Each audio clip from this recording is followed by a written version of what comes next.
এখনো আশাবাদী। মুশফিককে কিন্তু আসলে এই ২টা ইনিংস মুশফিককে আহত করেছে এবং মুশফিক যখন আহত হয়, মুশফিক কিন্তু আহত বাঘের মতন আপনার ক্ষুধাটা নিয়ে তিনি ঝাঁপিয়ে পড়বেন রাখবেন। এই টেস্টে আপনার দেখা গেল যে সেকেন্ড এবং থার্ডদের থেকে আপনার তাইজুল এবং এই মিরাজ ডমিনেট করবে। সন্তোষ সাহেব, আমরা একটু আলোচনা করতে চাই বাংলাদেশের যেই সিরিজটা শুরু হতে যাচ্ছে অস্ট্রেলিয়ায়, যে সিরিজটা শুরুতে বাংলাদেশ আসলে খুব বাজে একটা পারফর্ম করেছে। অস্ট্রেলিয়া জার্নিটা শুরু হয় ভালো হয়নি। মূল যে ব্যাপারটা হচ্ছে যে ৫৪ রানে অল আউট হওয়া এবং অস্ট্রেলিয়ার একাদশের কাছে বাংলাদেশের এই নাস্তানাবুদ, আপনি আসলে এই সিরিজটা থেকে কি প্রত্যাশা করছেন?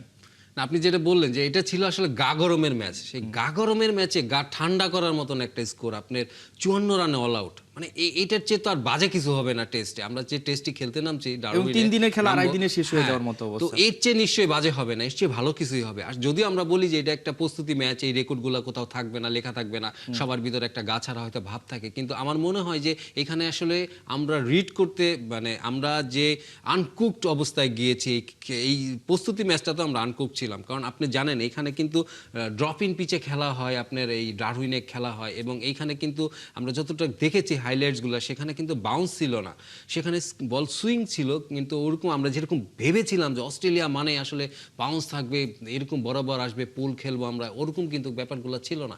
এখানে পুরোপুরিই ছিল কিছু সিমিং মুভমেন্ট ছিল এবং এর বাইরে কিছু ছিল না, এবং ওদের একজন স্পিনারও ভালো করেছে। তার মানে এখানে কিন্তু খুব মানে মৃত্যুকূপের মতন কিছু ছিল না। কিন্তু আমরা যেটা দেখলাম, যে আমরা হাইলাইটস যেটা দেখলাম, যে সাথে আমাদের ওই বলগুলো রিড করতে আমরা পারিনি, এবং আমাদের সবচেয়ে কষ্ট লাগছে আমার এখানে যে মুশফিকুর রহিমের মতন একজন ব্যাটার, তিনি কিন্তু মাত্র 0 এবং 2 রান করেছেন, মানে তাকে কিন্তু আসলে এটা মানায় নাই। তবে আমি এখনো আশাবাদী, মুশফিককে কিন্তু আসলে এই 2টা ইনিংস মুশফিককে আহত করেছে, এবং মুশফিক যখন আহত হয়, মুশফিক কিন্তু আহত বাঘের মতন আপনার ক্ষুধাটা নিয়ে তিনি ঝাঁপিয়ে পড়বেন, রাখবেন। এবং আমার মনে হয় যে এটা আমরা যতটা নেগেটিভ ভাবে দিচ্ছি, এটা আসলে মানে ওয়ার্ম আপ কলের মতন ছিল, সেটা কিন্তু টেস্টে গিয়ে করবে, টেস্টে গিয়ে ফায়ার করবে। বাট একটি ব্যাপার আমার কাছে অবাক লেগেছে, আমাদের কোচ, যিনি আমরা একটা ভিডিও বার্তা দেখলাম, তিনি বলছেন যে 3 দিনের মধ্যে সবকিছু ঠিক করে দেয়। আমার মনে হয় যে এটা অনেকটা ওই যে সেই বিজ্ঞাপনগুলোর মতন, 3 দিনে জাপানি ভাষা শিখে ফেলবো এমন একটা ব্যাপার। এটা তো ওরকম ব্যাপারটা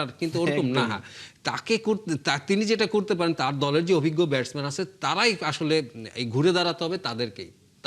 এখানে কি তাহলে ফিল সিমন্সের আগে একটা ভয় ছিল, এবং তিনি আগে থেকে এখন একটা বার্তা দিয়ে দিলেন কিনা? অর্থাৎ 3 দিনের যে কথাটা বললেন, তিনি আগেই জানতেন হয়তো বা প্রস্তুতি ম্যাচটা ভালো হবে না, বাংলাদেশ একেবারে অপ্রস্তুত হিসেবে প্রস্তুতি ম্যাচে খেলতে নেমেছে, যেটা আপনার কথায় বুঝলাম।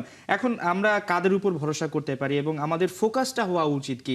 আমরা কি ড্র করব, বা আমাদের এখন যেহেতু টেস্ট চ্যাম্পিয়নশিপের একটা পর্যায়ে আমরা রয়েছি, বাংলাদেশের যে অবস্থানটা এই মুহূর্তে 4র্থ অবস্থানে, সেখানেও আমাদের একটা টার্গেট রয়েছে।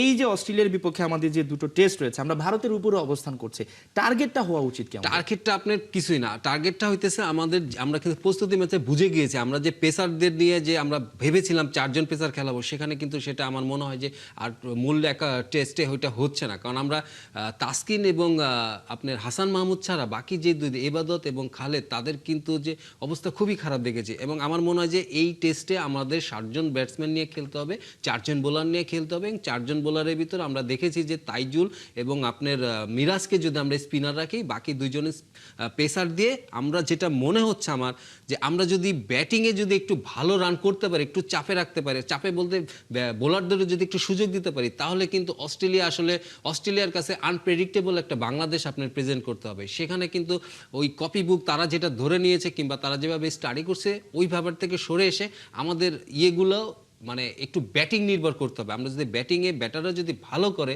ভালো একটা রান দিতে পারে, তাহলে কিন্তু এই টেস্টে আপনার দেখা গেল যে সেকেন্ড এবং থার্ডদের থেকে আপনার তাইজুল এবং এই মিরাজ ডমিনেট করবে।